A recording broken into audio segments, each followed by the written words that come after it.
Joining us now is Mick Mulroy, former Deputy Assistant Secretary of Defense for the Middle East and ABC News national security and defense analyst. Mick, we learned just now that the U.S. is pausing military aid to Ukraine. How big a blow is that to their fight against Russia?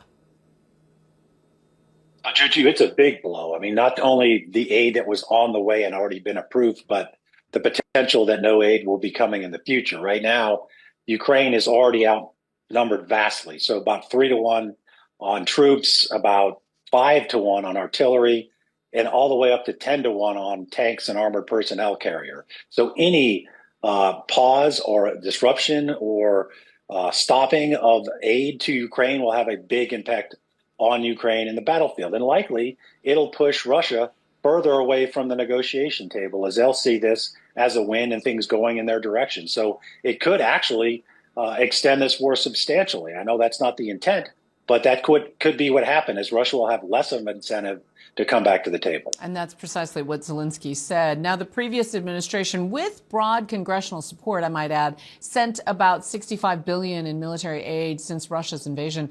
Can Ukraine win this war without U.S. assistance? Because we saw European allies step up. Well, they certainly don't want to try. They need the assistance. It's been substantial, and so has Europe.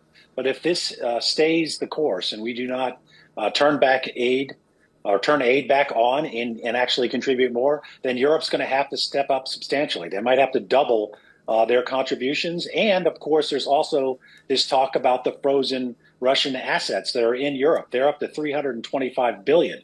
So they could make up for this. But essentially, the way the West could be strong on this is to be united, not cut any aid to Ukraine, and actually threaten Russia with increased aid if they don't come to the negotiation table. There has been almost no discussion of what Russia would give up for this or whether they would be even willing to negotiate a ceasefire. And of course, this dramatic pause comes on the heels of that disastrous Oval Office meetup on Friday. How could this move impact U.S. and Ukrainian relations moving forward?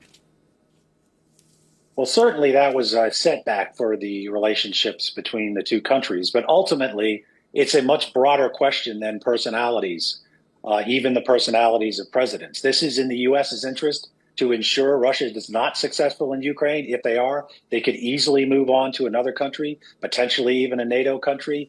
It is the United States versus Russia. It's not the United States versus Ukraine. Ukraine is a country that's 28 times smaller than Russia. They need their partners and allies to win this. Most people didn't think they'd be still standing after 3 weeks, let alone 3 years. But this is a much bigger question than that one meeting, and I think that needs to come through. In many ways, we're seeing a global realignment. We saw over the weekend a much different reception from European leaders towards President Zelensky and Ukraine. How long can assistance from Europe alone sustain Ukraine's efforts?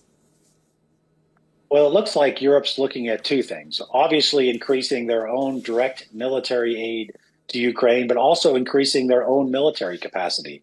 Because of this apparent realignment of the U.S.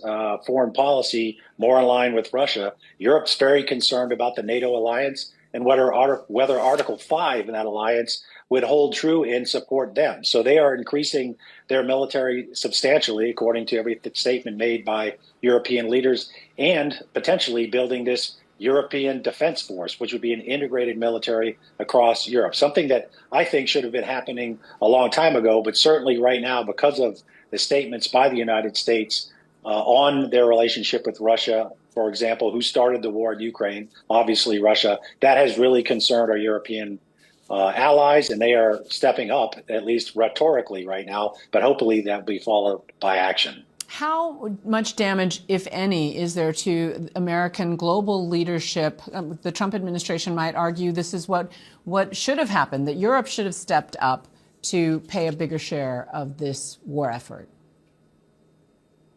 And I certainly think there's a case to be made, not only for a bigger share of the war effort, as it's right on their doorstep, but the fact that Europe really has let their militaries not be what they should be, because they could always rely on the United States. And I think they should always rely on the United States, but that should be as a partner, an equal partner. I think we're seeing that right now. But this will have an effect on that relationship long term.